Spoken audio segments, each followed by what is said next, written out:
اب خطاب کے لیے تشریف لاتے ہیں محترم المقام حافظ جواد الرحمان طیبی صاحب، وہ تشریف لائیں اور اپنے مقررہ وقت میں اپنی حاضری پیش فرمائیں۔ رسوله الكريم أما بعد فأعوذ بالله من الشيطان الرجيم بسم الله الرحمن الرحيم إن الله وملائكته يصلون على النبي يا أيها الذين آمنوا صلوا عليه وسلموا تسليما الصلاة والسلام عليك يا رسول الله وعلى آلك وأصحابك يا حبيب الله۔ محترم مشائخ و علماء کرام اور گرامی قدر حضرات، سرکار دو عالم کے میلاد پاک کی محفل میں تقریر اور خطاب کا موضوع ہمارے اکابر نے متعین فرما دیا ہے۔ اس میں حضور کے احوال مبارکہ کا ذکر ہوتا ہے، اور حضور کے احوال مبارکہ کو جاننا ہر مسلمان پر فرض عین ہے۔ جس طرح نماز، روزہ، حج، زکوٰۃ فرض عین ہے، اسی طرح ہر مسلمان مکلف پر یہ فرض عین ہے کہ وہ حضور کے احوال کو جانے۔ اور اگر کوئی شخص یہ فرق کرے کہ یہ بات حضور کی ذاتی بات ہے اور شریعت نہیں ہے، اور یہ بات شریعت ہے، تو ایسا فرق کرنے والا شخص گمراہی کا شکار ہے۔ حضور کے احوال بھی شریعت ہیں۔ بعض لوگ اس پر بہت گھنٹوں صرف کرتے ہیں کہ ہمیں صرف اس سے کام ہے جو ہمیں حضور نے حکم فرمایا، اور ہمیں یہ کہتے ہیں کہ آپ جو حضور کی زلفوں کا ذکر کرتے ہیں اور حضور کے ذاتی احوال کا ذکر کرتے ہیں، اس سے ہمیں کیا کرنا؟ ہمیں تو صرف احکام شریعت بتائیں۔ تو میں یہ عرض کر دوں کہ قرآن مقدس میں ہزاروں آیات ہیں، اور احکام کی آیات صرف 500 ہیں، یعنی وہ آیات جن میں ہمیں کچھ کرنے یا نہ کرنے کا حکم ہے وہ صرف 500 ہیں۔ تو میں یہ پوچھنا چاہوں گا کہ احکام شریعت کے علاوہ کسی چیز کو بیان کرنا اگر شریعت نہیں ہے تو قرآن پاک کیا بیان کر رہا ہے، اور یہ ہزاروں آیات کیا بیان کر رہی ہیں؟ میں نے مولانا روم سے جب یہ پوچھا کہ قرآن پاک کیا بیان کر رہا ہے اور ہزاروں آیات یہ کیا بیان کر رہی ہیں، تو آپ نے فرمایا چیز قرآن حال ہائے انبیاء۔ قرآن کیا ہے؟ قرآن تو انبیاء کی صورتوں کا بیان ہے، قرآن تو انبیاء کے احوال کا بیان ہے، اور ماہیان بحر پاک کبریا قرآن کیا ہے؟ قرآن سورۃ یوسف ہے۔ آپ سورۃ یوسف پوری کی پوری پڑھ جائیں، اس میں کتنے احکام ہیں؟ حال ہے ذاتی، اور پھر اندازہ کریں کہ ایک عورت جو حضرت یوسف علیہ السلام سے محبت کرتی ہے، قرآن نے اسے بیان کر دیا، اور ان واقعات کو بھی بیان کر دیا جنہیں بیان کرنا میرے لیے آسان نہیں ہے، مگر قرآن پاک نے بیان کر دیا۔ تو قرآن اللہ کی کتاب ہے۔ تو اب آپ کو سمجھ آیا کہ صرف احکام بیان کرنا ہی شریعت نہیں ہے، نرا حکم بیان کرنا ہی شریعت نہیں ہے، انبیاء کے ذاتی احوال بیان کرنا یہ قرآن کا موضوع بھی ہے اور ہر سنی کا موضوع بھی ہے۔ اور میں یہ عرض کرتا چلوں کہ یہ بھی کمال ہے حضور کا کہ صفت باری تعالی حضور پہ نازل ہوئی، کلام اللہ کا کلام حضور پہ نازل ہوا، اور اسی کلام کے لیے فرمایا کہ اگر یہ کلام پہاڑوں پر نازل ہوتا تو آپ دیکھتے کہ پہاڑ ذرہ ذرہ ہو جاتے۔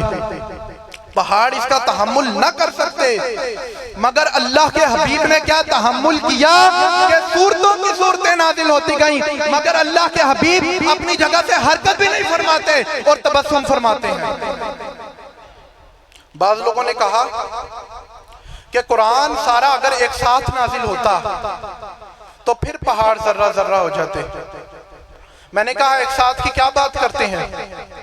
فَلَمَّا تَجَلَّى رَبُّهُ لِلْجَبَلِ، جب ایک تجلی متوجہ ہوئی تو کیا پہاڑ تحمل کر گیا؟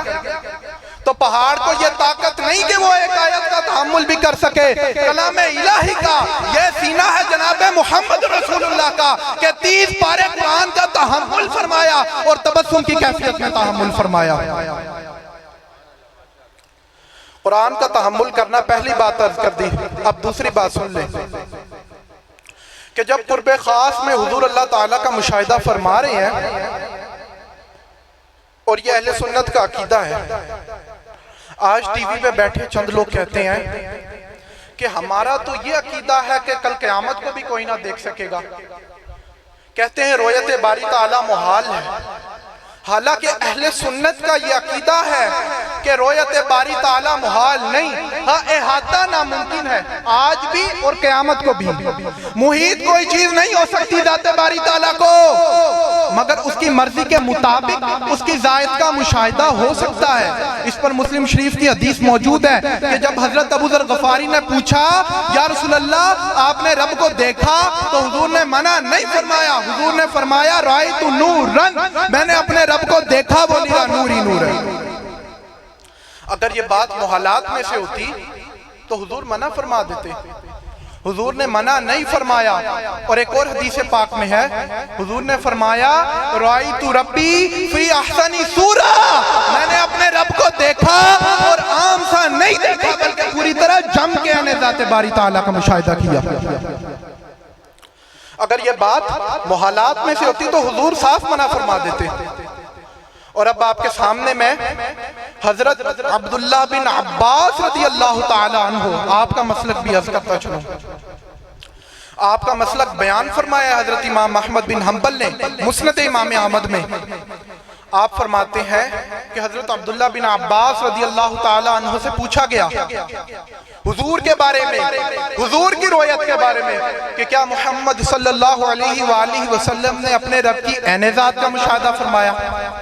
تو حضرت عبداللہ بن عباس فرماتے تھے رآ محمد ربہ، محمد صلی اللہ علیہ وآلہ وسلم نے اپنے رب کو دیکھا، رآہو رآہو رآہو رآہو حتی ماتا۔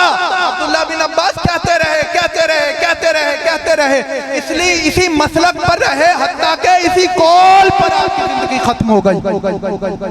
تو عبداللہ بن عباس کو آپ جانتے ہیں وہ کون ہے؟ وہ حبر امت بھی ہیں، وہ فقیہ امت بھی ہیں، اور مدینۃ العلم کے باب مولا علی کے وہ مناظر شاگرد ہیں جنہیں مولا علی اپنی جگہ قائم مقام کر کے حروریوں کے ساتھ مناظرے کے لیے بھیجتے تھے۔ تو جس کے علم پر مولا علی کو اعتماد ہو، مجھے اور آپ کو اس کی بات پر اعتماد کیوں نہ ہو؟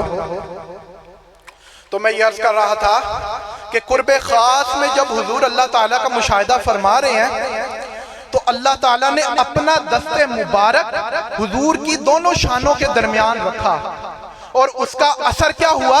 حضور نے انگلیوں کی ٹھنڈک اپنے سینے میں محسوس فرمائی۔ اب یہاں علامہ بدر الدین عینی کا ایک جملہ میں آپ کے سامنے عرض کرتا چلوں۔